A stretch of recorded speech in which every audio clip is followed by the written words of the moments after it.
guys, we are back for a tasting video.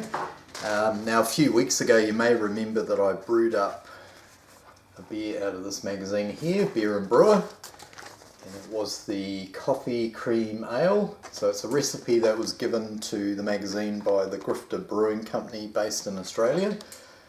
So yeah, so we're finally going to crack it open. So we'll pour it up first. I'll quickly run over what went into the recipe and then we'll dive into it. So here it is here. So it's the very first bottle. I haven't tried any yet, so I thought I'd try or share my initial impressions with you guys. So, oh, nice little hiss off the top. So it's not too cold, it's a little, probably about 10 degrees, so we'll pour it up. Probably be fairly aggressive. It's only been in the bottle for about 11 days, so it's probably a little bit green, but yeah, I was just a bit eager to show you guys the beer. So there it is there. So first up, it's looking fairly clear, a little bit of haze.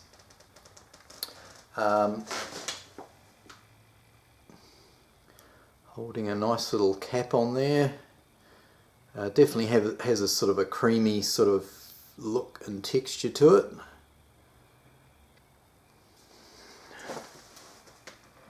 Colour wise, it's possibly a little bit darker than the picture in the magazine.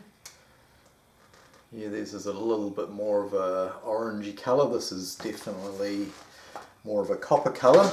So most of that would have come probably a little bit from the toffee malt and some from the coffee as well.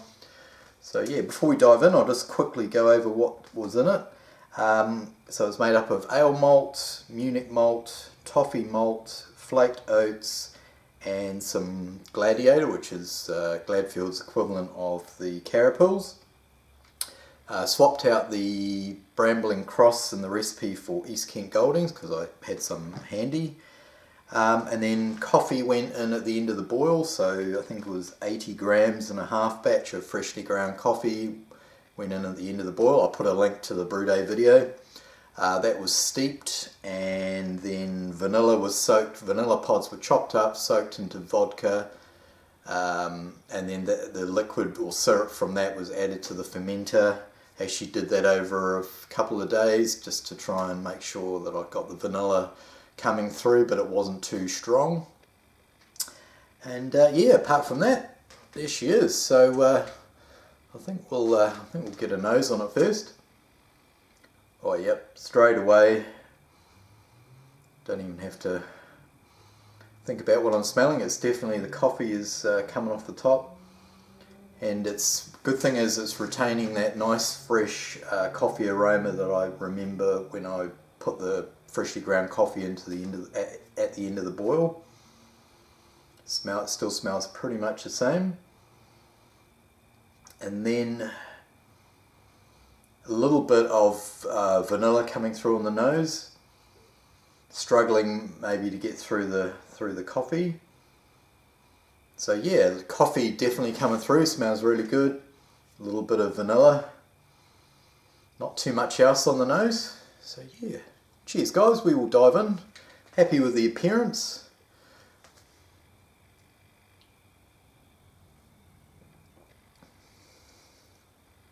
Oh yep, definitely get the coffee on the flavour.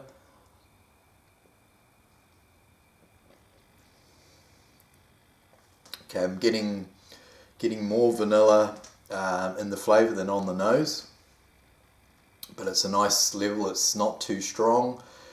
Depending on your personal preference for the vanilla, you could possibly add some more in. But yeah, it's a nice, seems pretty balanced with the coffee and the flavour.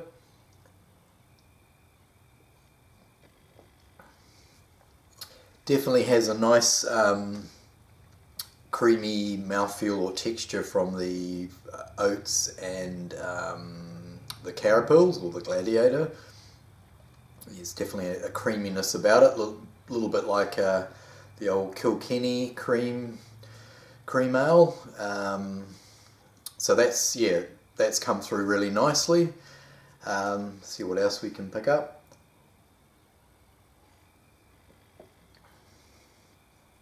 Okay, now I'm getting some toffee or caramel coming through from the malts. There is toffee malt in there, so I am picking up that sort of little bit of toffee sweetness or caramel sweetness.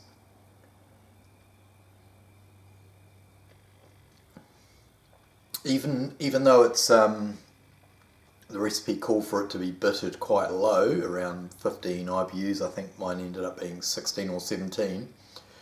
It's got a little bit more bitterness, or appears to have more bitterness, and I think that may be from the coffee. Maybe that's why in the recipe they had the bitterness from the hops quite low, so that any bitterness coming through from the coffee would raise it up to a nice level. If you bittered it at like 30 or 40 IBUs and then had the coffee on top, it probably would have been or appeared too bitter. So yeah, the combination of the bitterness from the hops and a little bit of bitterness from the coffee is perfect.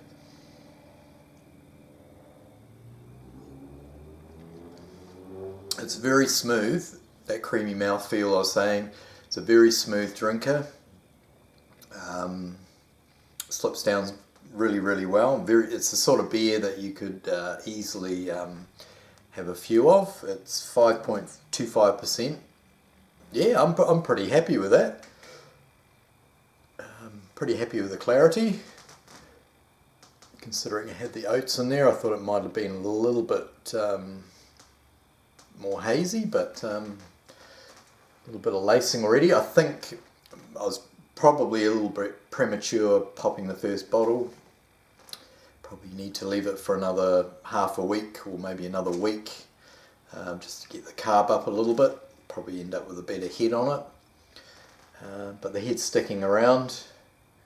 And my first cream ale, obviously swapped out for the traditional corn for the flaked oats, which I think personally for me that sounded more appealing. Yeah, I'm really happy. It's definitely something I would make again.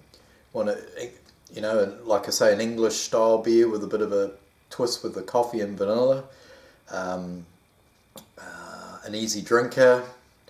Something to share with friends. This would probably be a really good option actually. So that's about all I can tell you at this stage. At the end of the video I will put up a screenshot of the original recipe. Like I said, the only thing I did was swap out the hops for the East Kent Goldings. But if you're interested, have a look. Got any questions, let me know below. And then until next time, yeah, enjoy your weekend and hopefully you tuck into a few good beers. Cheers guys, thanks for watching.